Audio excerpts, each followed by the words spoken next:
The second lockdowns that we had are Scott Morrison's lockdowns. Let's bring in the Treasurer now for his response. Josh Frydenberg joins us live from Canberra. Treasurer, good to see you. As always, thank you for your time. So the headline figure this morning, 1 million new jobs over the next 4 years. How are you going to do it? Well, we're creating 1 million new jobs by growing the economy. You're seeing, Pete, a 16% increase in business investment over this year and next. Non-mining investment, the strongest on record. The tax relief that we've provided to families and to small businesses is helping to generate more jobs and greater economic activity. We've got a large infrastructure pipeline, $110 billion strong. We've invested in the Job Trainer program, 450,000 places. And today we have 217,000 trade apprentices, the highest since records began back in 1963. So whether it's with record spending on health to help Australians stay safe during this pandemic, or our economic recovery plan that has seen the labour market rebound really, really strongly, it's a good news story for the Australian economy. As you know full well, Treasurer, budgets have been hit in the past by lockdowns.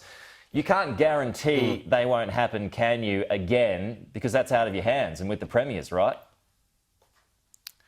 Well, as you know, in the budget that I handed out in May, we did not forecast the Delta variant. And as a result, we provided $25 billion in economic and health support, those business support payments, as well as the COVID disaster payments of up to $750 a week for people who lost work, were really important in helping people get through those lockdowns. But we do live in uncertain times. We're not out of the pandemic yet, and Omicron is a reminder of that. But Pete, when you listen to the Chief Medical Officer of the Commonwealth, he says very clearly that while Omicron is transmissible, early signs are that it's less severe, it's more mild than other variants, and that the vaccine is an effective defence against serious illness. So we need to learn to live with the virus. There will be more variants, but there is no need to panic, there is no need to overreact, and the states need to keep calm and carry on. Well, on that, so New South Wales is predicting 25,000 cases by late January. WA has already reacted to that by tightening restrictions. It's roulette on Queensland flights at the moment. You've got these new records being broken in the UK overnight. I mean, these are some pretty big problems already for you, aren't they? And the states need to show compassion and common sense when it comes to requiring people to go into quarantine. I welcome what the Queensland government announced yesterday when they backflipped on their earlier announcement to put those people on the plane, all of them, in quarantine, including for Christmas Day. That was a ridiculous scenario, and I'm glad that common sense has prevailed. But we do need to keep reminding ourselves that the virus is not going away and we need to learn to live with it. Our economic recovery depends upon it. Indeed, people's mental health and well-being depend upon it. Pete, you and I have talked many a time about the shadow pandemic that Patrick McGorry has talked about. We can't go back to lockdowns. We must look forward, and Australians have every reason to be confident, to be optimistic, to be hopeful going into Christmas and into 2022. OK, well, you brought up Queensland there. Should Queensland drop its quarantine for close contacts from 14 days to 7 days in line with southern states?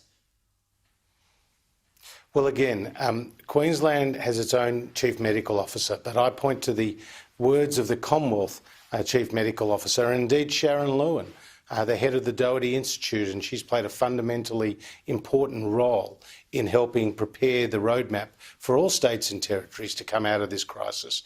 And she has said that there is not a reason to panic, and that we have to learn to live with Omicron, and it's not the right response to have a knee-jerk reaction and close down borders. So they should drop it? We need to ensure that we can live with. Well, we need to ensure that the borders remain open. And we've got some other good news today.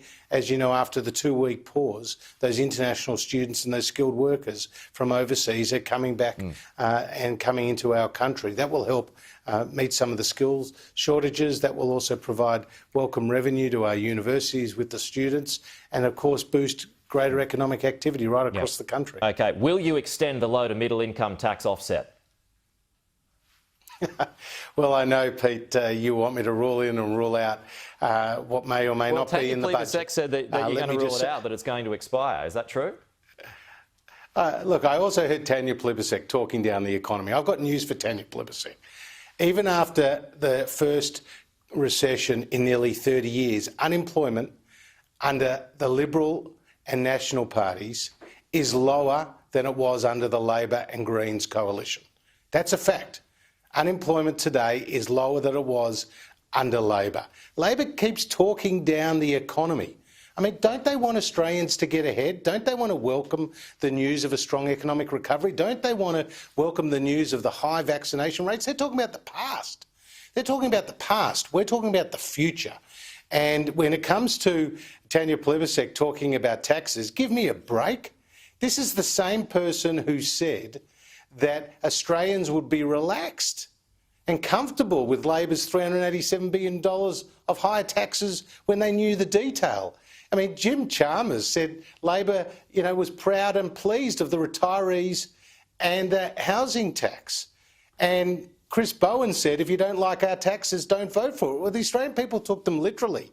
Anthony Albanese knows one thing about the economy: more spending, like his $6 billion waste of taxpayer funds on people getting paid for having the jab, even though they've already had it, and also the $387 billion of higher taxes. Higher spending, higher taxes, that's what you're going to get from a Labor-Greens coalition. From the Liberal and National Party, you're going to get lower taxes. And as you know, at every turn, Pete, the Scott Morrison and his government have reduced taxes for small businesses down to their lowest level in 50 years, and for families and households, we're past some $300 billion of lower taxes through Just the quickly, I know you've got to go. Yes or no, will you extend the low to middle income tax offset? You can ask me many a time between now and the end of March on budget, and you'll have to tune in that night to see what we're doing. But we are the party of lower taxes. Josh Frydenberg, appreciate your time as always. Talk to you soon. Good to be.